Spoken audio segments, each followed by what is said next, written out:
তো আমি দেখলাম যে পুরো ব্যাপারগুলোকে একসাথে কানেক্টেড করা এরকম কোনো আসলে টেক্সচুয়াল জিনিসপত্র আমাদের কাছে আসলে নাই।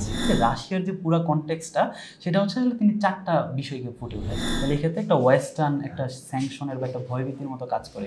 এক্ষেত্রে একটা সমস্যা তৈরি হয় যে আপনারা যদি দেখেন যে বর্তমানে আসলে ২ ধরনের রাষ্ট্র আছে। একটা হচ্ছে আপনার রিভিশনিস্ট স্টেট, আরেকটা হচ্ছে আপনার স্ট্যাটাস স্টেট। পাশাপাশি আপনি কিভাবে ওই মূলধনটাকে দেশের অভ্যন্তরীণ সোর্স থেকে আরো বেশি বৃদ্ধি করতে পারেন, এটা হচ্ছে কন্ট্রাকশনারি ফিসকাল পলিসি, মানে আপনার যতটুকু আছে ওটাকে বেস্ট ইউটিলাইজ করা।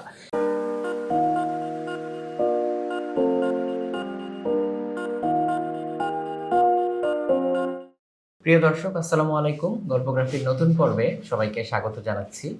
আজকে আমাদের সাথে অতিথি হিসেবে উপস্থিত আছেন মোহাম্মদ মিরাজ মিয়া। মিরাজ ভাই ঢাকা বিশ্ববিদ্যালয়ের রাষ্ট্রবিজ্ঞান বিভাগ থেকে অনার্স মাস্টার্স করেছেন। তো আজকে আমাদের আলোচনার টপিকটা একটু ভিন্ন, তাই না মিরাজ ভাই? আজকে আমরা কথা বলবো আন্তর্জাতিক রাজনীতি নিয়ে। ভাইয়া, কি অবস্থা আপনার? এই তো আছে, আলহামদুলিল্লাহ। কেমন আছেন? আলহামদুলিল্লাহ, ভালো ভাইয়া। আজকে যেহেতু আমরা আন্তর্জাতিক রাজনীতি নিয়ে কথা বলবো, ধরেন চায়ের কাপে হচ্ছে ঝড় তুলতে তুলতে আড্ডা দিতে দিতে মানুষ আন্তর্জাতিক রাজনীতি নিয়ে অনেক কিছুই বলে, কিন্তু সাথে আবার এটাও বলে থাকে যে আদার ব্যাপারী হয়ে জাহাজের খবর নিয়ে লাভ কি, যে আন্তর্জাতিক অঙ্গনে কি হচ্ছে না হচ্ছে সেটা কি আমাকে ডেইলি লাইফে এফেক্ট করবে? সো এই প্রশ্নটা কিন্তু অনেকের মনেই থাকে। সো আমরা আজকে আন্তর্জাতিক রাজনীতি নিয়ে কথা বলবো, কিন্তু তার আগে আপনার কাছ থেকে জানতে চাচ্ছি যে এই বিষয়টাতে আপনার আগ্রহ আসলে কবে থেকে তৈরি হলো, এবং এই বিষয়ে আপনি একাধিক বই লিখেছেন, তার মধ্যে অ্যানাটমি অফ ওয়ার্ল্ড পলিটিক্স রকমারির বেস্ট সেলার। সো এই পথে আপনি কিভাবে এলেন, এই আগ্রহটা কিভাবে তৈরি হলো? প্রথমত ভাইয়া আমি অসংখ্য ধন্যবাদ দিতে চাই রকমারিকে আমাকে এখানে ইনভাইট করার জন্য। We are the lucky ones. Thank you. দ্বিতীয়ত হচ্ছে আমার যে জার্নিটা, প্রথমত হচ্ছে আমি যখন ঢাকা ইউনিভার্সিটি ২০১৬-১৭ সেশনে ভর্তি হই রাষ্ট্রবিজ্ঞান বিভাগে, তখন থেকেই মোটামুটি একাডেমিক পড়াশোনার প্রতি আমার একটা আগ্রহের জায়গা থাকে, মানে ক্রিয়েট হয়।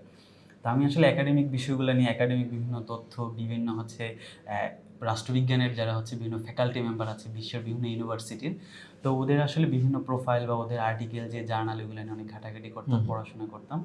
তো ওই দৃষ্টিকোণ থেকে আমার আসলে একাডেমিক বিষয়ের উপর একটা আগ্রহ জন্মায়। তো ওই আগ্রহের জায়গা থেকে আমি যেটা লক্ষ্য করলাম যে আসলে বাংলাদেশে বিশেষ করে, মানে ওয়েস্টার্ন কান্ট্রিতে না, বাংলাদেশে যে ব্যাপারটা দাঁড়াইছে যে আসলে রাষ্ট্রবিজ্ঞান বলতে আমরা এটাকে একটা নির্দিষ্ট একটা জায়গায় এটাকে আমরা কনফাইন করে ফেলি। যে রাষ্ট্রবিজ্ঞান বলতেই মূলত এখানে আলোচনা হবে যে ১৯৫২ সালের ভাষা আন্দোলন থেকে শুরু করে আমাদের যে হিস্টোরিক্যাল যে রাজনৈতিক ইভেন্টগুলো আছে, যে ৬৯-এর গণ অভ্যুত্থান, আমাদের মুক্তিযুদ্ধ, পরবর্তীতে হচ্ছে বাংলাদেশের যে গণ আন্দোলন, মানে আমরা আসলে এটাকে একটা হিস্টোরিক্যাল একটা পার্সপেক্টিভ থেকে আমরা রাষ্ট্রবিজ্ঞানটা দেখার চেষ্টা করি। কিন্তু এক্স্যাক্টলি আমি যেটা খুঁজে পাইলাম যে ওয়েস্টার্ন কান্ট্রিতে ওরা রাষ্ট্রবিজ্ঞানকে ওটা আসলে একটা মানে প্রবলেম সলভিং একটা মানে সায়েন্স বানাই ফেলছে। যে রাষ্ট্রবিজ্ঞান বলতে আসলে রাষ্ট্রের বিভিন্ন যে সমস্যাগুলো থাকে, সেটা হইতে পারে রাষ্ট্রের এক্সটার্নাল সমস্যা, বহির্বিশ্ব থেকে রাষ্ট্রের চাপ, বা রাষ্ট্রের সভরেন্টির প্রতি হার্ম করে এমন কোনো ঘটনা, অথবা রাষ্ট্রের যে ইন্টারনাল বিভিন্ন ইকোনমিক ক্রাইসিস থেকে রাষ্ট্রের পলিটিক্যাল যে ক্রাইসিসগুলো থাকে। পলিটিক্যাল সায়েন্সটা দেখলাম যে ওরা আসলে এটা একটা প্রবলেম সলভিং সাবজেক্ট হিসেবে দেখার চেষ্টা করে। দ্বিতীয়ত হচ্ছে ওরা পলিটিক্যাল সায়েন্সটাকে যে ব্যাপারটাকে ওরা গুরুত্ব দেয়, ওরা ব্যাপারটাকে গুরুত্ব দেওয়া হচ্ছে পলিটিক্যাল সায়েন্স মানে হিস্ট্রিক্যাল ইভেন্ট নিয়ে আলোচনা করা নয়, বর্তমান সমসাময়িক বিশ্বে কি ঘটছে সেটা আমাকে কিভাবে ইম্প্যাক্ট ফেলছে সেটা আমাকে ব্যাখ্যা করতে শেখা, এবং একটা কোনো একটা ঘটনা ঘটার পেছনে এটা আসলে কারণটা কি সেটা ব্যাখ্যা করতে শেখা। যে যেমন হচ্ছে বিশ্বের গ্লোবাল সাউথের যে রাষ্ট্রগুলো রয়েছে, তৃতীয় বিশ্বের যে রাষ্ট্রগুলো রয়েছে, সেখানে দেখা যাচ্ছে যে একই সরকার তিনি আসলে দেখা যাচ্ছে দশকের পর দশক শাসন করে যাচ্ছে। আবার অপরদিকে দেখা যাচ্ছে যে থাইল্যান্ডে ২ বছর পর পরই সেখানে সেনা অভ্যুত্থান হচ্ছে, কিংবা সেখানে ২ বছর পর পরই রিজিম চেঞ্জ হচ্ছে। মানে এই যে মানে তৃতীয় বিশ্বের রাষ্ট্র হওয়া সত্ত্বেও কোনো রাষ্ট্রে এক নাগাড়ে একই সরকার শাসন করে যাচ্ছে, আবার কোনো রাষ্ট্রে ২ বছর পর পর রিজিম পরিবর্তন হচ্ছে। এটা কেন হচ্ছে? মানে রাষ্ট্রবিজ্ঞান দেখে যে আমাকে এই বিষয়টা শেখাচ্ছে কেন হচ্ছে। তো আমি তখন টুকটাক এই ফ্যাকচুয়াল বিষয়গুলো নিয়ে আমি একটু ভাবা শুরু করি যে আসলে কেন ঘটছে, এটা আমি একটু শেখার চেষ্টা করি। তখন আসলে আমি বিভিন্ন থিওরি বা বিভিন্ন তত্ত্বগুলোর সাহায্য নিই। তখন আমি চেষ্টা করলাম যে আসলে বাংলাদেশে মানে এই বিষয়টাকে কীভাবে দেখানো হচ্ছে। তখন আমি দেখি যে বাংলাদেশের রাজনীতি নিয়ে যে আলোচনাগুলো হয়, সেখানে আসলে মূলত যে আমি যে টেক্সচুয়াল যে বিষয়গুলো পড়তে চাই, ওখানে দেখি যে ওরা ৩টা দৃষ্টিকোণ থেকে বিভিন্ন যারা সম্মানিত লেখক রয়েছেন, তারা ৩টা দৃষ্টিকোণ থেকে দেখার চেষ্টা করে। একটা হচ্ছে তারা শুধু হিস্ট্রিক্যাল ইভেন্টগুলো দেখার চেষ্টা করে। দ্বিতীয়ত হচ্ছে তারা যে ব্যাপারটা দেখা করে শুধুমাত্র বিভিন্ন থিওরিটিক্যাল যে আলাপ, থিওরিটিক্যাল পার্সপেক্টিভ, বিভিন্ন তথ্য, বিভিন্ন টার্ম, ওইগুলো ব্যাখ্যা করে। তৃতীয়ত হচ্ছে তারা আসলে সমসাময়িক বিশ্বে কী ঘটছে এটা নিয়ে আলোচনা করে। কিন্তু আসলে বর্তমান বিশ্ব রাজনীতিতে বা বর্তমান ওয়ার্ল্ড কনটেক্সে আপনার জিওপলিটিক্স থেকে শুরু করে হচ্ছে আপনার নিউ ওয়ার্ল্ড অর্ডার, তারপর হচ্ছে জলবায়ু কূটনীতি থেকে শুরু করে আপনার ইকোনমিক ডিপ্লোমেসি, তারপর হচ্ছে বিভিন্ন ইন্টারন্যাশনাল অর্গানাইজেশনগুলোর হচ্ছে যে আধিপত্য বাড়ছে দিন দিন, তারপর হচ্ছে চীন ভার্সেস যুক্তরাষ্ট্রের মধ্যে যে একটা নতুন মেরুকরণ হচ্ছে, মানে এই পুরো ব্যাপারগুলো দিকে যে একসাথে প্রাসঙ্গিক। তো আমি দেখলাম যে পুরো ব্যাপারগুলোকে একসাথে কানেক্টেড করা এরকম কোনো আসলে টেক্সচুয়াল জিনিসপত্র আমাদের কাছে আসলে নাই। তো ওই দৃষ্টিকোণ থেকে আমার মধ্যে একটা আগ্রহ জায়গা তৈরি হলো যে এখানে যেহেতু একটা ভ্যাকেন্সি আছে, যে এই সবগুলো বিষয়কে অ্যামালগেমেট করে যে একটা পুরো বিভিন্ন দৃষ্টিকোণ থেকে একটা বিষয়কে ব্যাখ্যা বিশ্লেষণ করা, ওই জায়গা থেকে আমার একটা আগ্রহ তৈরি হয় রাজনীতির উপর। সেই আগ্রহ থেকে আসলে আমি মূলত বই লেখার যে কাজটা এটা প্রথমেই শুরু করিনি। আমি আসলে আমার যে একটা ওয়েবসাইট আছে এবং সোশ্যাল মিডিয়াতে আমি প্রথম টুকটাক লেখালেখি শুরু করি। তো লিখতে গিয়ে আসলে আমি প্রথমে এভাবেই লিখতাম। আমার যারা ফ্রেন্ড সার্কেল ছিল, বিশেষ করে ডিপার্টমেন্টের যারা জুনিয়র ছিল বা আমার ফ্রেন্ড লিস্ট যারা ছিল, তারা প্রথমে লেখাগুলো পড়তো এবং তারা অ্যাপ্রিসিয়েট করতো। পরে এরকম আমি যখন লেখা কন্টিনিউ করতে থাকি, ধীরে ধীরে দেখি যে একটা বিশাল সংখ্যক হচ্ছে একটা অডিয়েন্স, তারা আসলে আমার কাছে আসলো, মানে আমার সোশ্যাল মিডিয়াকে ফলো করে তারা আমার লেখাগুলো পড়া শুরু করলো। এবং তারা পড়ার যে কারণে তারা অনেকেই বললো যে ভাই এই বিষয়গুলো তো আমরাও জানতে চাই, কিন্তু আমরা কোথায় পাচ্ছি না, আপনি যদি একটু বই আকারে বের করেন আপনার লেখাগুলো, চিন্তা চেতনাগুলো বা বর্তমান বিশ্বে কী ঘটছে বা রাজনৈতিক বিষয়গুলো বা বিশ্বের যে কোনো, যেমন রাশিয়া ইউক্রেন যুদ্ধ হচ্ছে, সেটা আসলে বাংলাদেশে কীভাবে প্রাসঙ্গিক হয়ে উঠছে, বাংলাদেশে এটা কী প্রভাব মানে বাংলাদেশের ইকোনমিতে কী প্রভাব পড়ছে, বা রাশিয়া ইউক্রেন যুদ্ধের ক্ষেত্রে যখন জাতিসংঘে ভোটাভুটি হয় তখন বাংলাদেশ কি রাশিয়ার পক্ষে ভোট দিবে নাকি হচ্ছে ইউক্রেনের পক্ষে ভোট দিবে, মানে এই ব্যাপারগুলো নিয়ে তো বর্তমানে যদি আপনি আলোচনা করতেন বা বই আকারে পাবলিশ করতেন আমাদের জন্য বেটার হতো। তো ওই জায়গা থেকে আমি একটা দায়বদ্ধতা ফিল করি যে আমার মনে হয় এটা নিয়ে কাজ করা উচিত। তো যে ক্ষেত্রে আসলে আমি খুব বেশি ভরসা পাচ্ছিলাম না, কারণ আমি সবেমাত্র থার্ড ইয়ারের স্টুডেন্ট, এখন কীভাবে বই লিখি। পরে আমি ভাবলাম যে আসলে লেখা শুরু করি, দেখি কত দূর যেতে পারি। তো পরে আমি যখন আসলে ফোর্থ ইয়ারে উঠি তখন দেখি যে আমি মোটামুটি আমার লেখার যে কাজটা, লেখালেখির কাজটা, সেটা আসলে একটা বৃহৎ একটা অডিয়েন্স তৈরি হয় এবং তারাও চাচ্ছে আমি বই আকারে লিখি। তো ওই পার্সপেক্টিভ থেকে মূলত আমি বইয়ের কাজটা লেখা শুরু করি। তো লেখা শুরু করার পর আমি যখন বইটা পাবলিশ করি হচ্ছে 2022 সালের বইমেলার সময় ফেব্রুয়ারিতে, তখন এটা আসলে দেখি যে ব্যাপক সাড়া পায়। হ্যাঁ, পাঠকের জন্য যদি আপনার বইগুলোর টাইটেল এবং কোনটাতে কি বিষয় নিয়ে আলোচনা করেছেন এটা যদি একটু বলে দিতেন তাহলে পাঠকদের চুজ করতে সুবিধা হবে। আচ্ছা, আমি হচ্ছে প্রথম যে বইটা নিয়ে কাজ করি সেটা হচ্ছে the anatomy of world politics. এটার নামটা ইংরেজিতে হলো, বইটা কিন্তু বাংলায় লেখা। তো ওই বইটাতে মোট 30টা অধ্যায় রয়েছে। তো 30টা অধ্যায়ে আমি যে ব্যাপারগুলো চেষ্টা করি যে হিস্টোরিক্যাল ইভেন্ট থেকে শুরু করে বিভিন্ন তথ্য, থিওরি, পার্সপেক্টিভ ব্যবহার করে রিসেন্ট ইস্যুগুলোকে কীভাবে ব্যাখ্যা করা যায়। কারণ হচ্ছে আপনি দেখেন আন্তর্জাতিক রাজনীতি হচ্ছে এমন একটা বিষয়, আপনি একটা সার্টেন টেরিটরির মধ্যে বা একটা নির্দিষ্ট এলাকার মধ্যে কিন্তু আপনি সীমাবদ্ধ থাকতে পারেন না, কিংবা আন্তর্জাতিক রাজনীতিটাকে আপনি টাইম ফ্রেম দিয়ে সীমাবদ্ধ করতে পারেন না। টাইম ফ্রেম বলতে ধরেন হচ্ছে আমি এটা ডিফাইন করে দিতে পারি না যে আমি বর্তমানে কী ঘটছে সেটা নিয়ে আলোচনা করব। দেখেন আপনার যদি বর্তমান সময়ে আফগানিস্তানে কী হচ্ছে বা আফগানিস্তান, যদি আপনি বর্তমান সময়ে আফগানিস্তান আলোচনা করতে যান, তাহলে কিন্তু আপনি আফগানিস্তান যে রিজিয়নটা রয়েছে, আফগানিস্তানের যে ভৌগোলিক মানচিত্র রয়েছে, এটার মধ্যে আপনি সীমাবদ্ধ থাকতে পারেন না। কারণ আপনি আফগানিস্তান আলোচনা করতে হলে আপনাকে চলে যেতে হয় সেখানে আমেরিকার ভূমিকা কি, আমেরিকাতে চলে যেতে হচ্ছে, এতে পাকিস্তানের কি সুযোগ সুবিধা, এতে ভারতের কি ক্ষয়ক্ষতি, মানে আপনার টেরিটোরিয়াল যে আপনার কনফাইন্ড একটা জায়গার মধ্যে আপনি থাকতে পারতেছেন না, আপনাকে বিভিন্ন রাষ্ট্রকে এখানে নিয়ে আসতে হচ্ছে। অর্থাৎ আপনি যে রিজিয়ন বেসড, অর্থাৎ একটা রিজিয়নের মধ্যে সীমাবদ্ধ থাকা, সেটা কিন্তু পারছেন না।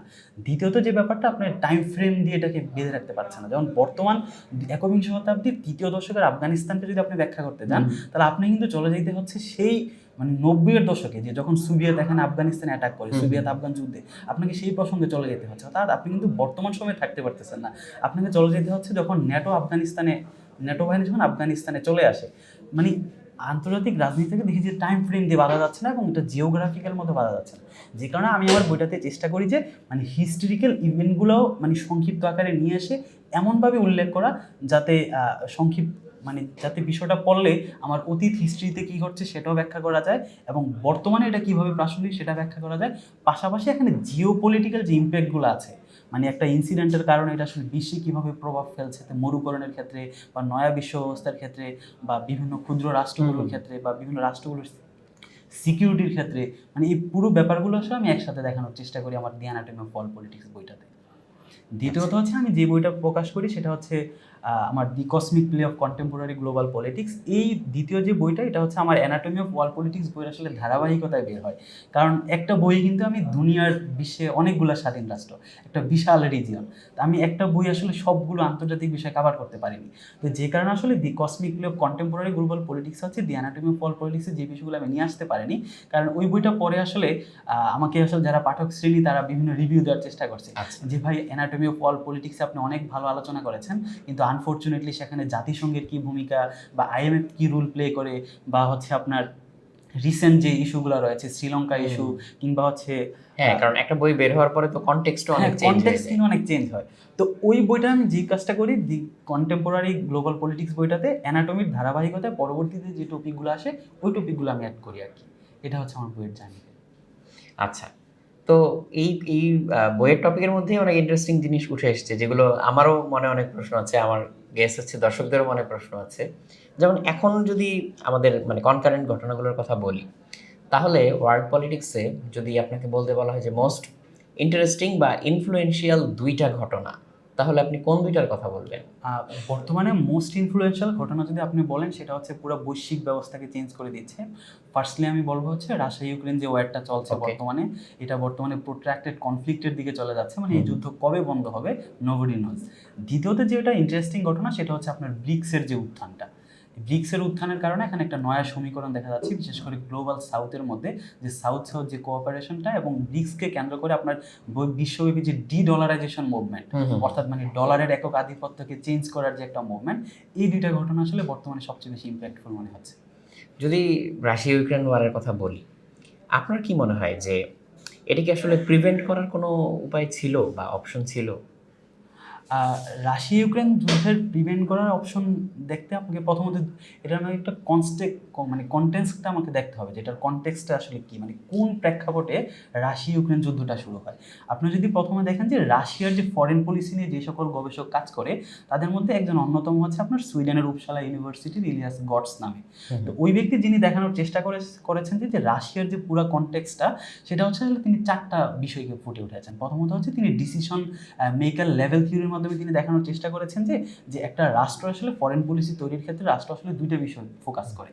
একটা হচ্ছে তার হচ্ছে যে ইন্টারেস্ট থাকে, ওই ইন্টারেস্ট আসলে দুইটা বিষয়। একটা হচ্ছে আপনার কোর ইন্টারেস্ট হচ্ছে আপনার যে টেরিটরি, ওটাকে আপনাকে যে কোনোভাবে এটাকে রক্ষা করতে হবে, অন্য রাষ্ট্র যাতে আপনার টেরিটরি নিয়ে না যায় সেটা। দ্বিতীয়ত হচ্ছে আপনার রাষ্ট্রের যে সিকিউরিটি, এটা হচ্ছে কোর ইন্টারেস্ট। তৃতীয়ত হচ্ছে আপনার রাষ্ট্রের যে সার্বভৌমত্ব, এটা হচ্ছে আপনার কোর ইন্টারেস্ট। এখন কোর ইন্টারেস্টের ক্ষেত্রে রাষ্ট্র যে কাজটা করে সে বিন্দুমাত্র ছাড় দিতে রাজি নয়, মানে তার সার্বভৌমত্বে আঘাত আনে এরকম কোনো বিষয়তে সে কিন্তু ছাড় দিতে চায় না। দ্বিতীয়ত আরেকটা হচ্ছে আপনার পেরিফেরাল ইন্টারেস্টের বিষয়টা হচ্ছে আপনার ইকোনমিক স্বার্থ, আপনার রাজনৈতিক স্বার্থ। ওই ক্ষেত্রে দেখা যায় রাষ্ট্র আসলে এটা আলাপ আলোচনার মাধ্যমে সমাধান নিয়ে নেয় এবং সেটাতে অনেক বেশি কম্প্রোমাইজও করে অনেক সময় দেখা যাচ্ছে। কিন্তু কোর ইন্টারেস্টের ক্ষেত্রে, রাষ্ট্রের সিকিউরিটি সার্বভৌমত্বের ক্ষেত্রে রাষ্ট্র কোনো ছাড় দেয় না।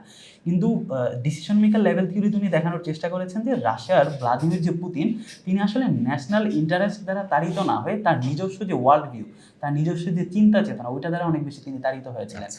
তিনি মনে করার চেষ্টা করেছেন নেটোর যে হচ্ছে ইস্টওয়ার্ড যে এক্সপানশনিজম যেটা ঘটছে, মানে নেটো হচ্ছে দিন দিন রাশিয়ার সীমানার দিকে চলে যাচ্ছে, ওইটা আসলে ভ্লাদিমির পুতিন অনেক বেশি থ্রেট হিসেবে নেয়। তিনি তার যে কোর ইন্টারেস্ট যে আছে সে তিনি মনে করেন যে তার ওইটাতে আঘাত আনে, যে কারণে আসলে তিনি বিন্দুমাত্র ছাড় দিতে রাজি ছিলেন না। দ্বিতীয়ত যদি আপনি দেখেন যে ইলিয়াস গটস যে ব্যাপারটা তিনি নিয়ে আসেন, যে রাশিয়া ইউক্রেন যুদ্ধের ক্ষেত্রে আসলে ডোমেস্টিক পলিটিক্স সেন্ট্রিকটা অনেক বেশি কাজ করে, বিশেষ করে রাশিয়ার যে ইন্টারনাল পলিটিক্স। রাশিয়া হচ্ছে 2014 সালে যখন ক্রিমিয়া আক্রমণ করে ক্রিমিয়া দখল করে নেয়, তখন কিন্তু ওয়েস্টার্ন কান্ট্রিগুলো থেকে রাশিয়ার উপর একটা মেসিভ স্যাংশন আরোপ হয়। তো রাশিয়ার উপর যখন একটা মেসিভ স্যাংশন আরোপ হয় তখন যে ব্যাপারটা ঘটে যে রাশিয়ার ইকোনমি অনেক বেশি কোলাপস করে, কারণ মেসিভ স্যাংশন ওইটা আসলে কাটিয়ে ওঠার মতো ক্ষমতা এটা থাকলেও বাট আপনার ইকোনমিতে কিন্তু অনেক বেশি ইম্প্যাক্ট করে, আপনার ইকোনমি একটা রিসেশনারি গ্যাপ দেখা যায়। তো ওই সময় রাশিয়াতে আসলে ভ্লাদিমির পুতিন অনেক বেশি সমালোচনায় পড়েন যে তার ইকোনমি খারাপের দিকে যাচ্ছে। তারপর হচ্ছে তার যে ডোমেস্টিক যে অন্যান্য পলিটিক্যাল যে পার্টি রয়েছে তাদেরকে দমন নিপীড়ন করার চেষ্টা করেন। ভ্লাদিমির পুতিনের যে একটা মানে ইমেজ ছিল আগে রাষ্ট্রে রাশিয়াতে, সেটা আসলে তিনি হারাতে শুরু করেন। তার যে কারণে ইলিয়াস গটস দেখানোর চেষ্টা করেন যে তার এই অভ্যন্তরীণ ব্যাপারগুলো থেকে জনগণের দৃষ্টিটা, মনোযোগটা সরিয়ে নেওয়ার জন্য তিনি আসলে রাশিয়া ইউক্রেনের মতো একটা যুদ্ধ তিনি শুরু করেন। এটা আসলে আমার না, এটা হচ্ছে ইলিয়াস গডসের মতো। তৃতীয়ত উনি দেখানোর চেষ্টা করেন যে রাশিয়ার হচ্ছে ন্যাশনাল আইডেন্টিটি বা হচ্ছে স্ট্যাটাস সিকিং এর দৃষ্টিকোণ থেকে, যে আপনি যদি দেখেন যে বর্তমানে আসলে দুই ধরনের রাষ্ট্র আছে, একটা হচ্ছে আপনার রিভিশনিস্ট স্টেট আর একটা হচ্ছে আপনার স্ট্যাটাস কো স্টেট। স্ট্যাটাস কো স্টেট হচ্ছে যেটা আপনার অলরেডি সুপার পাওয়ার এস্টাবলিশড, যেমন যুক্তরাষ্ট্র বর্তমানে সুপার পাওয়ার, এর জন্য যুক্তরাষ্ট্রকে বলা হয় আপনার হচ্ছে স্ট্যাটাস কো স্টেট। স্ট্যাটাস কো স্টেটের ব্যাপারটা হচ্ছে আপনি বর্তমানে যে অবস্থানে আছেন এই অবস্থানটা ধরে রাখা। মনে করেন যে হচ্ছে রকমারি বর্তমানে বাংলাদেশে অনলাইনে বইয়ের ইয়ার ক্ষেত্রে হচ্ছে রকমারি এখন বেস্ট, এখন রকমারি যে কাজটা করার চেষ্টা করছে, রকমারি যাতে এই বেস্ট অবস্থানটা যাতে ধরে রাখতে পারে, এটা হচ্ছে স্ট্যাটাস কো মেনটেন করা। এখন যুক্তরাষ্ট্র হচ্ছে স্ট্যাটাস কো মেনটেন করা, অপরদিকে রিভিশনিস্ট স্টেট হচ্ছে চায়না এবং হচ্ছে রাশিয়া, যারা আসলে তাদের যে অবস্থানটা আছে এই অবস্থানটা তারা সন্তুষ্ট না, তারা অনেক বেশি চায়, তাদের অনেক বেশি নিউক্লিয়ার ওয়েপন্স চায়, তাদের অনেক বেশি জিওগ্রাফিক্যাল টেরিটরি চায়, তাদের অনেক বেশি আশেপাশের রাষ্ট্রগুলোতে প্রভাব প্রতিপত্তি বৃদ্ধি করা চায়। তো এই কারণে রিভিশনিস্ট স্টেটগুলো হচ্ছে আপনার এগুলো হচ্ছে বাই নেচার ওরা অনেক বেশি আক্রমণাত্মক হয়ে থাকে। তো যে কারণে ইলিয়াস গডস দেখানোর চেষ্টা করেছেন যে রাশিয়া এই দিক থেকে রিভিশনিস্ট স্টেট হিসেবে অনেক বেশি আক্রমণাত্মক। তৃতীয়ত যে আপনি যদি দেখেন রাশিয়ার যে আপনার সিকিউরিটি যে কাউন্সিল আছে, security council for Russian federation, ওরা দেখানোর চেষ্টা করেছে যে রাশিয়ার হচ্ছে একটা স্ট্র্যাটেজিক ডেপথ নামে ওদের একটা পলিসি আছে। ওই পলিসিটা হচ্ছে মানে রাশিয়া যে সীমানা, রাশিয়ার হচ্ছে আপনার পশ্চিম দিকের যে সীমানার সাথে ন্যাটোর যে সীমানা বা ন্যাটোভুক্ত যে রাষ্ট্রগুলো, ওই দুইটার মাঝখানে একটা বাফার জোন ক্রিয়েট করা, অর্থাৎ ওখানে রাশিয়া এবং ন্যাটো জোটের সীমানার মাঝখানে একটা খালি জায়গা থাকা, যেটাতে আসলে দুই পক্ষের কারোই কোনো আধিপত্য থাকে না। কিন্তু ন্যাটো যখন ইস্টওয়ার্ড এক্সপানশনিজম নিচ্ছে, অর্থাৎ ইউক্রেন যখন বলছে যে সে আসলে ন্যাটো জোটে অংশগ্রহণ করবে, তখন রাশিয়ার ওই বাফার জোনটা কিন্তু আর থাকছে না, মানে একেবারে দোরগোড়ায় চলে আসে। তো যে কারণে এটা রাশিয়ার সিকিউরিটি কনসার্নে দাঁড়ায়। যে কারণে ইলিয়াস গডস দেখানোর চেষ্টা করেছেন যে রাশিয়ার আসলে এই যুদ্ধটা স্কিপ করার মতো কোনো অবস্থা মূলত ছিল না, যে কারণে রাশিয়া বাধ্য হয়ে মূলত রাশিয়া ইউক্রেন যুদ্ধের মতো একটা সংঘাতে লিপ্ত হতে বাধ্য হয়েছে। যদি ভাই আপনার পার্সোনাল ওপিনিয়ন জিজ্ঞেস করি যে এটা আসলে কোন দিকে যাচ্ছে বা এর শেষ কিভাবে হতে পারে, আপনার কি মনে হয়? রাশিয়া ইউক্রেন যুদ্ধের ক্ষেত্রে আমি যেটা বলবো, আমি আসলে যে ব্যাপারটা পর্যবেক্ষণ করছি, রাশিয়া ইউক্রেন যুদ্ধ বর্তমানে হচ্ছে আপনার 3 নম্বর ফেজে আছে। মানে একটা যুদ্ধের আসলে রাশিয়া যখন যুদ্ধটা শুরু হয়, এটা আপনার প্রথম ফেজে যেটা ছিল সেটা হচ্ছে আপনার মূলত একটা ডিটারেন্স ফেজে ছিল। ডিটারেন্স ব্যাপারটা হচ্ছে রাশিয়া আক্রমণ করছে তার সিকিউরিটি কনসার্ন থেকে বা নেটোর ইস্টওয়ার্ড এক্সপানশনিজমকে কেন্দ্র করে, সে যখন আক্রমণ করে, এটা আসলে ইউক্রেন তারা প্রিভেন্ট করার চেষ্টা করে, এই যুদ্ধটাকে রাশিয়াকেও তারা আসলে এটার প্রতিহত করার চেষ্টা করে, এটা হচ্ছে ডিটারেন্স ফেজ। দ্বিতীয় যে ফেজটা আপনার, সেটা হচ্ছে আপনার কমপ্লিয়েন্স ফেজ। কমপ্লিয়েন্স মানে হচ্ছে রাশিয়া যখন ইউক্রেনে আক্রমণ করে, তখন এখানে আসলে বিভিন্ন শক্তি সাম্য তৈরি হয়, মানে একটা ব্যালেন্স ক্রিয়েট করার চেষ্টা করা হয়। ইউক্রেনের পক্ষে হচ্ছে পশ্চিমা বিশ্ব এবং হচ্ছে পশ্চিম ইউরোপের রাষ্ট্রগুলো তারা এগিয়ে আসে, পশ্চিমা রাষ্ট্রগুলো রাশিয়ার বিরুদ্ধে স্যাংশন দেয়, রাশিয়ার বিভিন্ন যে সম্পদগুলো ওয়েস্টার্ন কান্ট্রিতে আছে সেগুলো ফ্রোজেন করে, তাদের রাশিয়ার যে বাণিজ্য এটার উপর তারা রেস্ট্রিক্টেড আরোপ করে। এবং অপরদিকে রাশিয়া যে কাজটা করে, এই স্যাংশনটা কাটিয়ে ওঠার জন্য সে আসলে চীন, ভারতের মতো রাষ্ট্রগুলোর দিকে সে আসলে তার বাণিজ্য সম্প্রসারণ করার চেষ্টা করে বিভিন্ন ইনফর্মাল ওয়েতে, বিশেষ করে আপনার হচ্ছে জর্জিয়া কিংবা আজারবাইজানের মাধ্যমে রাশিয়ার যে পণ্য সরবরাহটা ছিল ওটা ইনফর্মাল ওয়েতে সে চালু রাখার চেষ্টা করে। মানে দ্বিতীয় ফেজটাতে আমরা কমপ্লিয়েন্স দেখি আর কি, মানে একটা আরেকটা ব্যালেন্স করার চেষ্টা করে।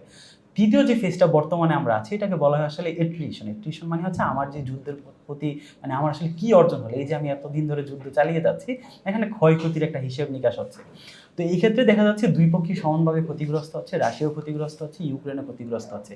এখন এই ব্যাপারটা আসলে ক্ষতিগ্রস্ত হওয়ার কারণে যে ব্যাপারটা দেখা দিচ্ছে আপনার, বিশেষ করে এই যুদ্ধটা আসলে মানে বন্ধ করা হচ্ছে না। এটা আপনি আসলে বন্ধ করার দিক থেকে আপনার চিকেন গেম থিওরি নামে একটা বর্তমানে অনেক বেশি আলোচনায় রাশিয়া ইউক্রেন যুদ্ধের বন্ধ নিয়ে।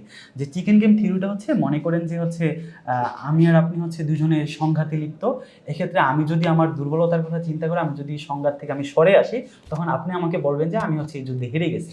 অপরদিকে আপনি যদি আপনার নিজের কথা যদি এই যুদ্ধে পিছু হটেন, তাহলে আমি বলবো যে আপনি হেরে গেছেন। এটা হচ্ছে চিকেন গেম থিওরি। তো এই ক্ষেত্রে রাশিয়া মানে ইউক্রেন পারতেছে না যে তার ক্ষয়ক্ষতি হওয়া সত্ত্বেও সেই যুদ্ধ থেকে পিছু হটুক, কারণ তার অনেকগুলো টেরিটরি রাশিয়ার দখলে। দ্বিতীয়ত হচ্ছে রাশিয়াও পারছে না যে এই যুদ্ধ থেকে সে পিছু হটতে, কারণ ওয়েস্টার্ন কান্ট্রিগুলো তাকে বলবে যে আসলে রাশিয়া আগের মতো সুপার পাওয়ার নেই, সে এই যুদ্ধ থেকে হেরে গেছে। যে কারণে চিকেন গেম থিওরির মধ্যে মানে দুইটা রাষ্ট্রই কিন্তু আসলে যুদ্ধ থেকে সরে আসতে পারছে না। তো যে কারণে এই যুদ্ধটা আসলে এক ধরনের একটা প্রোট্রাক্টেড কনফ্লিক্টে পরিণত হয়েছে, কারণ কনফ্লিক্ট যেগুলো হয় বিশ্বে বা যুদ্ধ হয়, এগুলো অনেক ধরনের ফেজ থাকে, এটা সর্বশেষ ফেজ হচ্ছে প্রোট্রাক্টেড। এই ব্যাপারটা যদি আমি ব্যাখ্যা করি, যে একটা দ্বন্দ্ব যখন চলমান থাকে, এটার কিন্তু একটা হিউজ ইম্প্যাক্ট থাকে বিশ্বব্যাপী। তো একটা সময় যুদ্ধ যখন অনেক দিন ধরে এটা প্রলং হয়ে যায়, অনেক দীর্ঘায়িত হয়ে যায়, তখন এটা এমন হয় যে এটা ওই রিজিয়নের মধ্যে যুদ্ধটা সীমাবদ্ধ হয়ে যায়। যে ব্যাপারটা হচ্ছে এরকম, দেখেন আপনাকে কাশ্মীর যে সমস্যাটা ছিল ভারতের, ওটা যখন চরম উত্তেজনায় তৈরি হয় তখন কিন্তু একটা গ্লোবাল ইম্প্যাক্ট পড়ে, কিন্তু পরবর্তী দেখা যায় কাশ্মীর সমস্যাটা শুধু ভারত পাকিস্তান বা এই দক্ষিণ এশিয়ার মধ্যে এটা সীমাবদ্ধ হয়ে পড়ে এবং বিশ্বের অন্যান্য দেশগুলো এটার সাথে অ্যাডাপ্ট করার চেষ্টা করে, খাপ খাইয়ে ওঠে। তেমনভাবে আপনি যদি প্যালেস্টাইন ইসরায়েল সংঘাতটা দেখেন, ওটা কিন্তু একসময় একটা গ্লোবাল ইম্প্যাক্ট ছিল, বিশ্বের বিভিন্ন রাষ্ট্র এতে জড়িত ছিল, কিন্তু এক সময় এখন কিন্তু বর্তমানে এটা ওই মধ্যপ্রাচ্যের এই ইসরায়েল এবং প্যালেস্টাইনের মধ্যে সীমাবদ্ধ হয়ে গেছে এবং মধ্যপ্রাচ্যের অন্যান্য রাষ্ট্রগুলো এটার সাথে কিন্তু খাপ খাইয়ে নিচ্ছে, তারা এটা নিয়ে আর বেশি তাদের খুব বেশি ইম্প্যাক্ট হয় না তাদের পার্সোনাল পলিসি গ্রহণ করার ক্ষেত্রে। তেমনভাবে বলা হচ্ছে রাশিয়া ইউক্রেন যুদ্ধটা এটা একটা সময় পরে যেহেতু এটা দীর্ঘায়িত হচ্ছে, এটা রাশিয়া এবং ইউক্রেনের মধ্যে সীমাবদ্ধ হয়ে পড়বে, ইউক্রেনের অন্যান্য যে রাষ্ট্রগুলো আছে তারাও আসলে এটার সাথে অ্যাডাপ্ট হয়ে যাবে এবং বিশ্বে এটার কারণে যে সমস্যাগুলো, যে জ্বালানি সমস্যা, এটা আসলে ধীরে ধীরে বিশ্বের অন্যান্য রাষ্ট্রগুলো কাটিয়ে উঠবে এবং এই যুদ্ধের ক্ষেত্রে মানুষের আসলে মনোযোগটা ধীরে ধীরে সরে যাবে। কারণ রাশিয়া ইউক্রেন যুদ্ধটা যখন শুরু হয়, মানে আমাদের মধ্যে যে একটা উত্তেজনা বা পেনিক কাজ করেছে, এখন কিন্তু এটা একটা স্বাভাবিক হয়ে গেছে। তো যে কারণে প্রোটেক্টেড কনফ্লিক্টগুলো এরকম হয়, এটা আসলে একসময় স্বাভাবিক হয়ে পড়ে ওই একটা স্পেসিফিক রিজনের মধ্যে, যে দুইটা রাষ্ট্র সংঘাতে লিপ্ত ওই দুইটা রাষ্ট্রের মধ্যে সীমাবদ্ধ হয়ে পড়ে এবং স্বল্প বিরতিতে ওই যুদ্ধটা চলতে থাকে। যেমন অনেকে শুরুতে প্রেডিক্ট করেছিল যে এর কারণে হয়তো আরেকটা ওয়ার্ল্ড ওয়ার লেগে যেতে পারে, সো এরকম আসলে কোনো সম্ভাবনা নেই। আর রাশিয়া ইউক্রেন যুদ্ধকে কেন্দ্র করে আরেকটা ওয়ার্ল্ড ওয়ার লেগে যাওয়ার আসলে এই মুহূর্তে তেমন কোনো পসিবিলিটি নেই, কারণ এতে রাষ্ট্রগুলোর বিভিন্ন ইন্টারনাল ব্যাপার থাকে। কারণ এখন রাষ্ট্রগুলো কিন্তু বিভিন্ন সংকটের মধ্যে দিয়ে যাচ্ছে, ইউরোপের অন্যান্য রাষ্ট্রগুলো তাদের অর্থনৈতিক ডাউনটার্নের দিকে যাচ্ছে, আপনার যুক্তরাষ্ট্র আগামী বছর 2024 সালে তাদের ওখানে নির্বাচন হবে, জাতীয় নির্বাচন, সেটা নিয়ে তারা কনসার্ন নির্বাচন নিয়ে। তো যে কারণে প্রত্যেকটা রাষ্ট্রের এখন ওই আরেকটা বিশ্বযুদ্ধ শুরু করার মতো ওই অবস্থানে আসলে বর্তমানে নেই, কারণ বর্তমান বহুমেরু বিশ্ব ব্যবস্থায় আরেকটা রাষ্ট্রের পক্ষ হয়ে নিজে সরাসরি যুদ্ধে নেমে যাওয়া, এই অবস্থানে আসলে রাষ্ট্র অনেকটা বিশ্বব্যাপী যে আপনার এন্টিওয়ার যে সেন্টিমেন্ট নাগরিকদের মধ্যে, মানে রাষ্ট্রের অভ্যন্তরীণভাবে একটা এন্টিওয়ার সেন্টিমেন্ট তৈরি হচ্ছে, এটা বিশ্বের সব জায়গায়, মানে জনগণ আসলে রাষ্ট্রকে বলে যে আমরা আসলে যুদ্ধ চাই না, মানে একটা এন্টিওয়ার তৈরি হচ্ছে, যে কারণে আসলে অন্য আবার নতুন করে বিশ্বযুদ্ধ। আমরা বাংলাদেশে বসে থেকে এই রাশিয়ান এবং ইউক্রেন ওয়ার নিয়ে কিভাবে এফেক্টেড হচ্ছি এটা দিয়ে? প্রথমত হচ্ছে রাশিয়া ইউক্রেন যে যুদ্ধের ব্যাপারটা ঘটে তখন বাংলাদেশ আসলে দুইভাবে ইফেক্ট হচ্ছে, একটা হচ্ছে তার অভ্যন্তরীণ ব্যাপারে আর একটা হচ্ছে তার ফরেন পলিসি তৈরি করার ক্ষেত্রে। অভ্যন্তরীণ ব্যাপারে হচ্ছে প্রথমত আমরা একটা জ্বালানি সংকটে পড়ি, কারণ রাশিয়া ইউক্রেন যুদ্ধের কারণে রাশিয়ার উপর ওয়েস্টার্ন নিষেধাজ্ঞার কারণে কিন্তু আমরা ওদের সাথে মানে ডলারের মাধ্যমে আগে যে বাণিজ্যটা হতো সেটা কিন্তু আমরা সেখানে সমস্যা হচ্ছে। দ্বিতীয়ত হচ্ছে রাশিয়ার সাথে যেখানে পশ্চিমা নিষেধাজ্ঞা দেওয়া আছে সেক্ষেত্রে রাশিয়ার সাথে আমাদের যে জ্বালানির যে সম্পদটা আমরা রাশিয়া থেকে নিয়ে আসি ওইটার ক্ষেত্রে একটা তৈরি হচ্ছে যে আমাদের সকল বাণিজ্য কিংবা গার্মেন্টস ইন্ডাস্ট্রি, আমাদের ফরেন রেমিটেন্স কিন্তু ওয়েস্টার্ন কান্ট্রি থেকে আসে, ইউরোপ এবং যুক্তরাষ্ট্রের কাছ থেকে। তো এই ক্ষেত্রে আমাদের রাশিয়ার সাথে পূর্বের মতো যদি আমরা সম্পর্কটা চলমান রাখি তাহলে এক্ষেত্রে একটা ওয়েস্টার্ন একটা স্যাংশনের বা একটা ভয়ভীতির মতো কাজ করে, এক্ষেত্রে একটা সমস্যা তৈরি হয়। দ্বিতীয়ত হচ্ছে রাশিয়া ইউক্রেন কারণে যে জ্বালানির যে মূল্য বৃদ্ধি সেটাতে কিন্তু বাংলাদেশে ইম্প্যাক্ট হয়। তৃতীয়ত হচ্ছে আপনার গ্লোবাল যে হচ্ছে আপনার যে সাপ্লাই চেন মানে বিভিন্ন পণ্যের যে সরবরাহ ওটাও কিন্তু হচ্ছে বাংলাদেশ এখানে সমস্যায় পড়ে। ফরেন পলিসির যে ব্যাপারটা এটা আসলে আমাদের মতো যারা তৃতীয় বিশ্বের রাষ্ট্র রয়েছে যাদের আসলে শক্তিমত্তা খুব বেশি নেই, অন্যান্য রাষ্ট্রগুলোর উপর অনেক বেশি ডিপেন্ডেন্ট, গ্লোবাল সাউথের এই রাষ্ট্রগুলো আসলে শুধু বাংলাদেশ নয় সবাই আসলে এক ধরনের ফরেন পলিসি ডিলেমার মধ্যে পড়ে যে আসলে এই ধরনের যখন সংকটগুলো তৈরি হয় তখন তারা কোন পক্ষে অবস্থান নেবে, তারা কি ওয়েস্টার্ন ব্লকের সাথে ইউক্রেনকে কেন্দ্র করে অংশগ্রহণ করবে নাকি আসলে রাশিয়ার দিকে থাকবে। তো এই ক্ষেত্রে বাংলাদেশে দেখা যাচ্ছে যে কাজটা করেছে যখন জাতিসংঘে ভোটাভুটি হয় যে রাশিয়া ইউক্রেন যুদ্ধের বন্ধের পরিপ্রেক্ষিতে তখন কিন্তু বাংলাদেশ আসলে ভোটাভুটি থেকে বিরত ছিল, যে কারণে যেটা আসলে ইনডিরেক্টলি বোঝায় যে আসলে আমি রাশিয়ার পক্ষে আছি। কিন্তু অপরদিকে তার কিছুদিন পরেই যখন আরেকটা ভোটাভুটি হয় যে মানবাধিকার ইস্যুতে, যে হচ্ছে রাশিয়ার যে আক্রমণের ফলে ইউক্রেনে ব্যাপক ধরনের আপনার সিভিল জনগণ মারা যাচ্ছে, সেখানে শিশু মারা যাচ্ছে, মানবাধিকার প্রশ্নে যখন ভোটাভুটি হয় তখন কিন্তু বাংলাদেশ ওটার পক্ষে ভোট দিয়েছে। অর্থাৎ বাংলাদেশ যেটা বলার চেষ্টা করছে যে মানবাধিকার যে ইস্যুগুলোতে তারা আসলে মানবাধিকার ইস্যুর পক্ষে তারা ভোট দেয়, সেটা যে পক্ষের ক্ষেত্রেই যায়। বাট এটা আসলে এই ধরনের ডিপ্লোম্যাটিক ইভেন্ট যেগুলো আছে এগুলো আসলে একটা ডিপ্লোম্যাটিক প্রোডাক্টে পরিণত হয় যে আপনাকে একটা পক্ষে যেতে হয় বা এটা নিয়ে আপনাকে আলোচনা করতে হয়, বৈশ্বিক ফোরামে অংশগ্রহণ করতে হয়, তখন তৃতীয় বিশ্বের রাষ্ট্রগুলো একটা ব্যালেন্স ক্রিয়েট করার চেষ্টা করে। তো বাংলাদেশ এক্ষেত্রে একটা ব্যালেন্স ক্রিয়েট করার চেষ্টা করছে আর কি, মানে সরাসরি কোনো পক্ষে না গিয়ে একটা ব্যালেন্স ক্রিয়েট করার চেষ্টা করছে। আরেকটা টপিক মাথায় ঘুরঘুর করছিল, সেটা হচ্ছে শ্রীলঙ্কার কথা। দেখেন শ্রীলঙ্কার হচ্ছে কয়েকদিন আগে একটা বেশ বড় সড়ো কোলাপস হলো, সেখান থেকে আবার ওরা ঘুরে দাঁড়ানোও শুরু করেছে। তো এটা তো আমাদের একদম কাছের এক্সাম্পল, এটার জন্য হচ্ছে মানে বৈশ্বিক অনেক বড় শক্তির উদাহরণও টানতে হবে না। সো এই শ্রীলঙ্কার ব্যাপারটা কিভাবে দেখছেন এবং এখান থেকে আমাদের মতো দেশের শিক্ষা নেওয়ার কোনো ব্যাপার আছে কিনা? শ্রীলঙ্কার ব্যাপারটা আসলে এটা খুবই একটা মিরাকল, এবং তারা হুম। যে কাজটা করে দেখায় শ্রীলঙ্কা মানে একটা ছোট একটা রাষ্ট্র হিসেবে, এটা আসলে খুব বিরল। তারা মাত্র 1 বছরের মাথায় কিন্তু অনেক বেশি ঘুরে দাঁড়াইছে। হ্যাঁ। কারণ এই ব্যাপারটা আপনাকে বুঝতে হলে একটু মানে পলিসি দিকে আপনার যেতে হবে, মানে তারা আসলে কি পলিসি গ্রহণ করে। তারা যে পলিসিগুলো গ্রহণ করে খুবই আউটস্ট্যান্ডিং। কারণ হচ্ছে আপনার একটা রাষ্ট্র যখন আপনার একটা বিভিন্ন একটা বড় ধরনের ক্রাইসিসে পড়ে, মানে দেউলিয়তের মতো এরকম হ্যাঁ। পজিশনে চলে যায়, সেখান থেকে ঘুরে দাঁড়ানো কিন্তু খুব টাফ। শ্রীলঙ্কা যে কাজটা করছে, আপনার একটা রাষ্ট্র যখন সংকটে পড়ে তখন আপনার অর্থনৈতিক সংস্কারের পাশাপাশি কিন্তু রাজনৈতিক সংস্কারের প্রয়োজন হয়। কারণ আপনি যদি হচ্ছে মানে পূর্বের রাজনৈতিক অবস্থাটা সেম রেখে, ওটা আনচেঞ্জ রেখে যদি আপনি যতই ইকোনমিক সংস্কার করেন, ওটা কিন্তু লাভ নেই। আপনার পূর্বের রাজনৈতিক মানে যেই অবস্থাটা, পূর্বের রাজনৈতিক স্ট্রাকচার যদি করাপ্টেড হয়, এই করাপ্টেড স্ট্রাকচারের উপর দাঁড়িয়ে আপনি যত ভালো ভালো ইকোনমিক পলিসি নেন না কেন, সেটা কিন্তু কোনো আউটকাম দিবে না। মানে শ্রীলঙ্কার নতুন যে সরকার রনিল ও আইসা যে কাজটা করার চেষ্টা করছে, ও দুইটা সংস্কার নেয় পাশাপাশি। প্রথমত রাজনৈতিক সংস্কার নেয়, দ্বিতীয়ত ইকোনমিক সংস্কার নেয়। তো ওই ক্ষেত্রে হচ্ছে রাজনৈতিক সংস্কারের ক্ষেত্রে তারা যে কাজটা করে, আপনারা জানেন যে মানে ইকোনমিক সংস্কারের ক্ষেত্রে দুই ধরনের পলিসি, একটা হচ্ছে সরকারের ভূমিকা থাকে আর একটা হচ্ছে সেন্ট্রাল ব্যাংকের ভূমিকা থাকে। শ্রীলঙ্কার সরকারের যে ভূমিকা, ওটাকে আপনার হচ্ছে ফিসক্যাল পলিসি বলে, অর্থাৎ একটা রাষ্ট্রের মানে সরকার তার অর্থনীতিকে কেন্দ্র করে যে নীতিমালা গ্রহণ করে, ওটাকে হচ্ছে ফিসক্যাল পলিসি।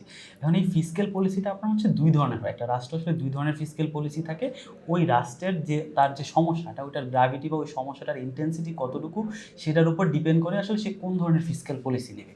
ওকে, এখানে দুই ধরনের ফিসক্যাল পলিসি, একটা হচ্ছে আপনার কন্ট্রাকশনারি ফিসক্যাল পলিসি, আর একটা হচ্ছে এক্সপানশনারি ফিসক্যাল পলিসি। এখন আপনার রাষ্ট্রের সমস্যা অনুযায়ী ফিসক্যাল পলিসিটা চুজ করতে হয়। এক্সপানশনারি ফিসক্যাল পলিসি হচ্ছে সরকার কি করে, তার হচ্ছে একটা রাষ্ট্র যখন কলাপস বা হচ্ছে দেউলিয়ত্ব যায়, তখন কিন্তু তার আসলে যে মূলধন বা আর্থিক সক্ষমতা বা রেভিনিউ, সেটা কিন্তু খুব কম থাকে। এখন এক্সপানশনারি ফিসক্যাল পলিসি আসলে যেটা করে, মানে তার হাতে যদি 10 টাকা থাকে, সে আসলে 10 টাকা আরও 10 টাকা হচ্ছে সে বৈদেশিক ঋণ নেয় মানে বিভিন্ন রাষ্ট্রের কাছ থেকে, এবং আরও 10 টাকা হচ্ছে সে বিভিন্ন IMF কিংবা হচ্ছে ওয়ার্ল্ড ব্যাংকের মতো সংস্থা থেকে ঋণ নেয়। মানে এক্সপানশনারি ফিসক্যাল পলিসি হচ্ছে আপনার যে মূলধন আছে সেটা সেতুটুকু রেখে আবার আরও অংশ হচ্ছে আপনি ঋণ নিয়ে এটা আপনার ইকোনমিতে আপনি হচ্ছে এটা ব্যয় করবেন। আপনি বিভিন্ন মেগা প্রজেক্ট তৈরি করবেন, আপনি হচ্ছে ব্যাংকের কাছে টাকা মানি অ্যাভেলেবেল করবেন, যাতে জনগণের কাছে মানি অ্যাভেলেবেল থাকে, জনগণ টাকা খরচ করতে পারে, কনজিউমার স্পেন্ডিং বৃদ্ধি পায়। কারণ ইকোনমিতে যখন জনগণ খরচ করবে, টাকা খরচ করবে, তখন ইকোনমিতে এটা আবার সচল হয়, পূর্বের অবস্থায় ফিরে আসে। কিন্তু এক্সপানশনারি ফিসক্যাল পলিসিটার ক্ষেত্রে আসলে যেটা জোর দেওয়া হয়, বিশেষ করে বিশ্বের উন্নত রাষ্ট্র যারা রয়েছে, যেখানে আসলে রাজনৈতিক ব্যবস্থা অনেক স্বচ্ছ, যেখানে করাপশন হয় না, যেখানে জবাবদিহিতা আছে, ওই রাষ্ট্রগুলো আসলে এই ধরনের এক্সপানশনারি ফিসক্যাল পলিসি গ্রহণ করতে পারে। কারণ তারা যে টাকাটা বৈদেশিক ঋণ বাবদ নিয়ে এসে যেটা তারা ইনভেস্ট করে, বিভিন্ন মেগা প্রজেক্ট থেকে শুরু করে ইনফ্রাস্ট্রাকচার ডেভেলপমেন্টের জন্য ইনভেস্ট করে, ওইটা তারা সেখান থেকে আসলে পরবর্তীতে সেটা রিটার্ন তারা নিয়ে নিতে পারে, কারণ তাদের ওখানে স্বচ্ছতা জবাবদিহি থাকে। কিন্তু তৃতীয় বিশ্বের রাষ্ট্রগুলোকে এই এক্সপানশনারি ফিসক্যাল পলিসি নেওয়ার জন্য অনেকটা নিরুৎসাহিত করা হয়। কারণ সেখানে দেখা যাচ্ছে যে আপনার মানে নিজের 10 টাকা মূলধন আর 20 টাকা আমি ঋণে আনলাম, 30 টাকা হলো, আমি 100 টাকা আসলে সেখানে বিনিয়োগ করলাম, 10 টাকা পাচার হয়ে যায়, 10 টাকা রাজনৈতিক স্বার্থে ব্যবহার হয়, যে কারণে দেখা যায় যে এক্সপানশনারি ফিসক্যাল পলিসিগুলো তৃতীয় বিশ্বের জন্য নিরুৎসাহিত করা হয়। কিন্তু শ্রীলঙ্কা, তারপর আরেকটা অপোজিট যে আপনার ফিসক্যাল পলিসি আছে, কন্ট্রাকশনারি ফিসক্যাল পলিসি, সেটার ব্যাপারটা হচ্ছে আপনার যে মূলধনটা আছে অতটুকু রেখে পাশাপাশি আপনি কিভাবে ওই মূলধনটাকে দেশের অভ্যন্তরীণ সোর্স থেকে আরও বেশি বৃদ্ধি করতে পারেন, এটা হচ্ছে কন্ট্রাকশনারি ফিসক্যাল পলিসি। মানে আপনার যতটুকু আছে ওটাকে বেস্ট ইউটিলাইজ করা।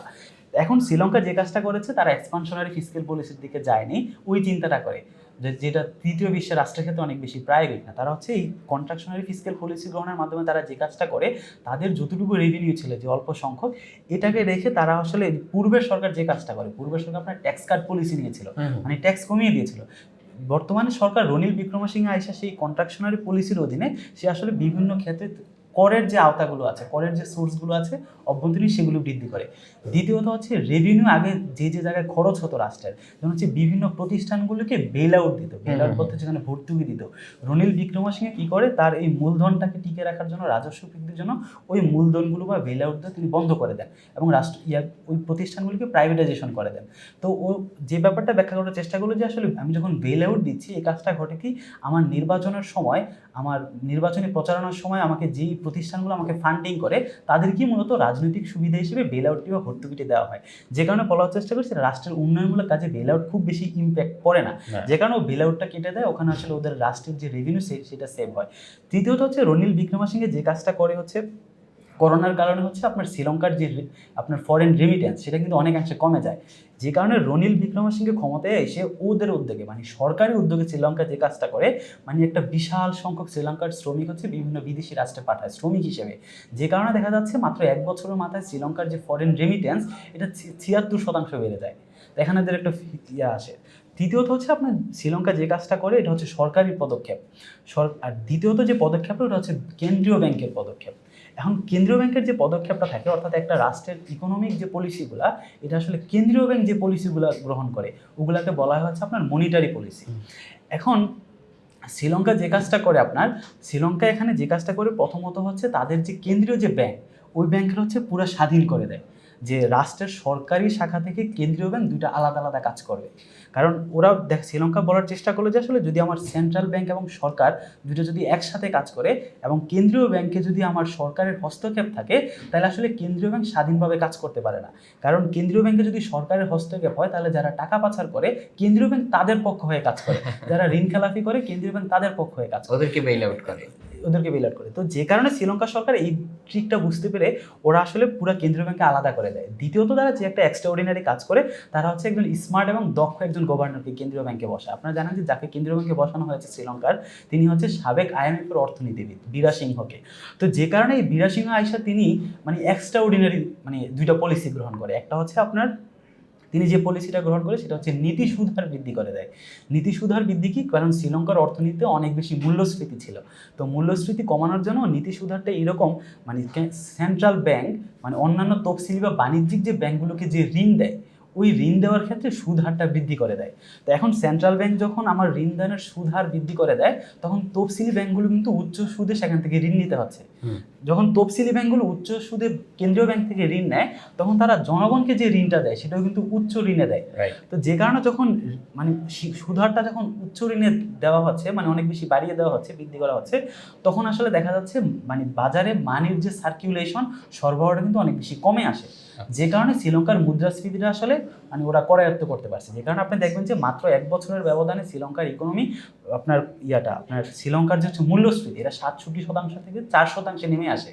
এটা ওই নীতি সুধার কারণে। দ্বিতীয়ত শ্রীলঙ্কার সেন্ট্রাল ব্যাংক যে কাজটা করে, যে পলিসিটা গ্রহণ করে, সেটা আসলে তাদের বিভিন্ন আসলে আমাদের যে আছে আমার এক্সচেঞ্জ রেট, মানে বিভিন্ন রাষ্ট্রের ক্ষেত্রে বাণিজ্য করার ক্ষেত্রে আমার যে মানে শ্রীলঙ্কার মুদ্রাটা হচ্ছে রুপি, মানে রুপিটা আসলে মানে $1 এগেইনস্টে আমি কত রুপি লাগবে, যেমন হচ্ছে আপনার বিভিন্ন খোলা বাজারে গেলে দেখা যাচ্ছে আপনার 100 রুপি লাগতেছে, আবার সেন্ট্রাল ব্যাংক থেকে বা বিভিন্ন তফসিলি ব্যাংক থেকে কিনলে দেখা যাচ্ছে 80 রুপি লাগতেছে। যে কারণে আসলে এই যে মানি এক্সচেঞ্জ করার ক্ষেত্রে শ্রীলঙ্কার যে বাজারগুলো ছিল, ওখানে মানে এক এক জায়গায় এক এক রেট। তো শ্রীলঙ্কা যে কাজটা করেছে, ওদের সেন্ট্রাল ব্যাংক ওইটাকে ফ্লোটিং এক্সচেঞ্জ রেটের পরিবর্তে ওরা হচ্ছে ফিক্সড এক্সচেঞ্জ রেটটা গ্রহণ করে। মানে ফিক্সড বলতে সেন্ট্রাল ব্যাংক একটা নির্দিষ্ট একটা মানে হার করে দেয় আর কি, যে এই রেটের মাধ্যমে হচ্ছে আমাকে মানে বৈদেশিক মুদ্রা ক্রয় করতে হবে। যে কারণে আসলে ওই যে আপনার এক্সচেঞ্জ রেটের ক্ষেত্রে শ্রীলঙ্কাতে যে সমস্যাটা দেখা দিয়েছিল, ওইটা আসলে অনেক বেশি নিয়ন্ত্রণে চলে আসে। এই ব্যাপারটা হচ্ছে একটা হচ্ছে সরকারের উদ্যোগ ছিল, একটা হচ্ছে সেন্ট্রাল ব্যাংকের উদ্যোগ ছিল।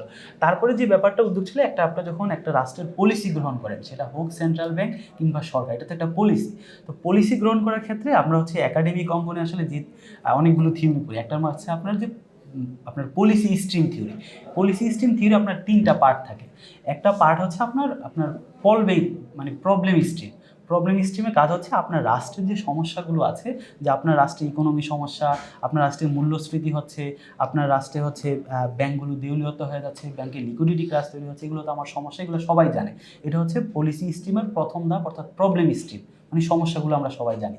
এবং পলিসি তৈরি করার ক্ষেত্রে দ্বিতীয় যে স্ট্রিমটি, ওইটা হচ্ছে আপনার সলিউশন স্ট্রিম। সলিউশন স্ট্রিমটাও কিন্তু আসলে সবাই জানা থাকে, কারণ একটা রাষ্ট্রে বিভিন্ন যে প্রবলেমগুলোকে কেন্দ্র করে বিভিন্ন যারা গবেষক রয়েছে, যারা রিসার্চ রয়েছে বা রিসার্চ ওরিয়েন্টেড যে প্রতিষ্ঠানগুলো রয়েছে, ওরা কিন্তু সরকারকে একটা স্পেসিফিক সমস্যাকে কেন্দ্র করে বিভিন্ন সলিউশন কিন্তু প্রপোজ করে, যে আপনি ট্রাফিক জ্যাম সমস্যা সমাধানের জন্য এই সমস্যা সমাধানটা নিতে পারেন, আপনি ইকোনমি মূল্যস্ফীতি কমানোর জন্য এই সমাধানটা নিতে পারেন।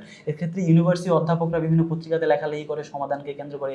আমরাও হচ্ছে যারা সিভিল সোসাইটি আছে সচেতন, তারাও বিভিন্ন সমস্যা বাতলে দেয়, যে আপনি ট্রাফিক সমস্যা সমাধানে যেটা করতে পারেন, করাপশন দূর করার জন্য এই সমস্যা এইটা নিতে পারেন।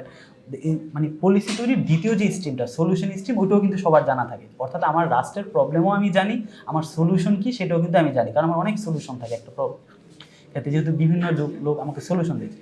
তৃতীয় যে স্ট্রিমটাতে ওইটাতে আসলে তৃতীয় বিশ্বের দেশগুলোতে সমস্যা, ওইটা হচ্ছে আপনার পলিটিক্যাল স্ট্রিম। মানে পলিটিক্যাল স্ট্রিমে যারা রাষ্ট্র ক্ষমতায় থাকে তারা যে ব্যাপারটা দেখানোর চেষ্টা করে পলিসি তৈরির ক্ষেত্রে, যে আমার রাষ্ট্রে একটা সমস্যা আছে, সেটা আমিও জানি, জনগণও জানে, আমার রাষ্ট্রে এই সমস্যার ক্ষেত্রে আমার কি সমাধান নেওয়া উচিত, কি সলিউশন দেওয়া উচিত, এটা আমিও জানি, আমার জনগণও জানে। এখন 3 নাম্বার স্ট্রিমটা যারা রাষ্ট্র ক্ষমতায় থাকে তারা চেষ্টা করে এই সমস্যাটার যে সমাধানটা আছে, আমি যদি এই সমাধানে এগোই, আমি যদি এটা সমাধান নিই, তাহলে আমার পলিটিক্যাল গেইনটা কি, আমার একটু ভোট ব্যাংক কতটুকু বৃদ্ধি পাচ্ছে, আমি ক্ষমতায় স্থায়ী থাকাতে এটা কতটুকু সুবিধা দিচ্ছে। তো তৃতীয় বিশ্বের রাষ্ট্রগুলো যে কারণে যে কাজটা করার চেষ্টা করে, তারা পলিটিক্যাল যে স্ট্রিমটা আছে ওইটা থেকে আসলে তাদের পলিসিগুলো আটকে যায়। যে কারণে আপনি দেখবেন যে আপনার অনেক ওয়েল নোন তৃতীয় বিশ্বের রাষ্ট্রগুলোতে অনেক প্রবলেম থাকলেও সেগুলোর সলিউশন জানা থাকলে কিন্তু সেগুলোর সমাধান হয় না, কারণ সেটা ওই পলিটিক্যাল স্ট্রিমে আটকে যায়। দেন ওরা হচ্ছে ঠিক যে জায়গায় সমস্যাটা, রনিল বিক্রমসিংহে ক্ষমতায় এসে ঠিক ওই জায়গায় হিট করেন। তিনি তার মানে পলিটিক্যাল পার্টির গেইনকে বিবেচনা না করে তিনি জনস্বার্থকে বিবেচনায় নিয়ে, যে পূর্বের সরকার আসলে ট্যাক্স কমিয়ে দিয়েছে তার সরকারি স্বার্থে ভোট ব্যাংক বৃদ্ধির ক্ষেত্রে, তিনি এসে ওইসব ভোট ব্যাংকের কথা চিন্তা না করে তিনি আসলে ট্যাক্সের এরিয়া কীভাবে বাড়ানো যায় সেটা দেখার চেষ্টা করেছেন। পূর্বের সরকার আসলে আপনার বিভিন্ন প্রতিষ্ঠানকে রাজনৈতিক স্বার্থে বেল আউট দিত, রনিল বিক্রমসিংহে এসে রাজনৈতিক চিন্তা চেতনা বাদ দিয়ে তিনি বেল আউট কমিয়ে দেন, এক্ষেত্রে তার রাষ্ট্রের যে রেভিনিউ সেটা কিন্তু বেঁচে যায়। পূর্বের সরকার কৃষিবিদদের সাথে যোগাযোগ না করে আসলে তিনি কৃষির ক্ষেত্রে তিনি আসলে ওই যে ফার্টিলাইজার মানে নতুন একটা ধরনের সার তিনি উৎপাদন করার ব্যবস্থা নেন, যেটা আসলে শ্রীলঙ্কার যে কৃষিক্ষেত্র ছিল ওটা কিন্তু ওদের বিভিন্ন সার আমদানি করে তারপরে সেই কৃষিটা পরিচালনা করতো। পূর্বের সরকার কিন্তু সেটা বন্ধ করে তিনি নিজস্ব উদ্যোগে সার তৈরির উদ্যোগ নেন, যেটা আসলে শ্রীলঙ্কাতে আসলে আপনার এই ধরনের ফার্টিলাইজার তৈরি করা এটা আসলে 1-2 বছরে সম্ভব না। তো যে কারণে রনিল বিক্রমসিংহে এসে ওই সার আমদানি করার উদ্যোগটা আবার পুনরায় নেন। তো এই কারণে আবার, এবং তিনি যে কাজটা করেন, যে পূর্বের সরকার আসলে সেন্ট্রাল ব্যাংকে তাদের অনেক হস্তক্ষেপ ছিল, ইন্টারভেনশন ছিল, এবং সরকারের পক্ষে যাতে সেন্ট্রাল ব্যাংক কাজ করে সেই ধরনের চাপ প্রয়োগ ছিল, কিন্তু রনিল বিক্রমসিংহে এসে সেন্ট্রাল ব্যাংকে পুরো আলাদা করে দেন। তিনি যে কাজটা করার চেষ্টা করেছেন যে ওই তৃতীয় বিশ্বের রাষ্ট্রগুলোর মতো তিনি ওই পলিটিক্যাল স্ট্রিমে আটকে না থেকে তিনি জনস্বার্থকে দেখে তিনি আসলে ওই যে জায়গায় সমস্যা ওই সব জায়গায় হিট করছেন, এবং যে কারণে আসলে এত অল্প সময়ের মধ্যে শ্রীলঙ্কা একটা মিরাকল দেখিয়েছে, তারা আবার ঘুরে দাঁড়িয়েছে। এটা আসলে পুরো সিনেমার কাহিনীর মতো, এটা পুরো সিনেমার কাহিনীর মতো। এটা আসলে পুরো যদি আপনি শ্রীলঙ্কার এই ঘুরে দাঁড়ানোর পেছনে আপনি যদি এটা ক্রেডিট দিতে চান, আপনি 2টা ব্যক্তিকে দিতে হবে। একটা হচ্ছে বর্তমান যে গভর্নমেন্ট আছে রনিল বিক্রমসিংহে, দ্বিতীয় হচ্ছে শ্রীলঙ্কার যে সেন্ট্রাল ব্যাংক আছে সেন্ট্রাল ব্যাংকে দিতে হবে। অনেক কিছু জানলাম, মানে এই পার্সপেক্টিভগুলো আসলে জানা ছিল না। তো এই আলোচনাগুলো আসলে এত অল্প সময়ে শেষ করা সম্ভব না।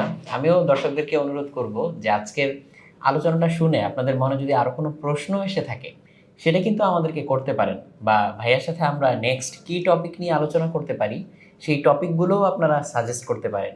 যে এখন বর্তমানে আন্তর্জাতিক পরিমণ্ডলে কি কি ঘটছে, সেখান থেকে আপনাদের সবচেয়ে বেশি আগ্রহ কোন বিষয়গুলো নিয়ে।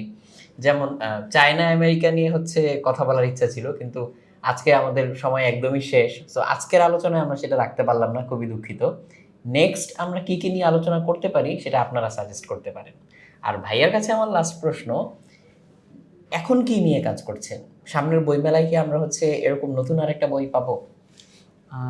ভাই মানে বই আনাটা এটা একটু খুবই টাফ ব্যাপার, কারণ এখন রিসেন্ট যে ব্যাপারগুলো আছে এগুলো খুবই জটিল আর কি।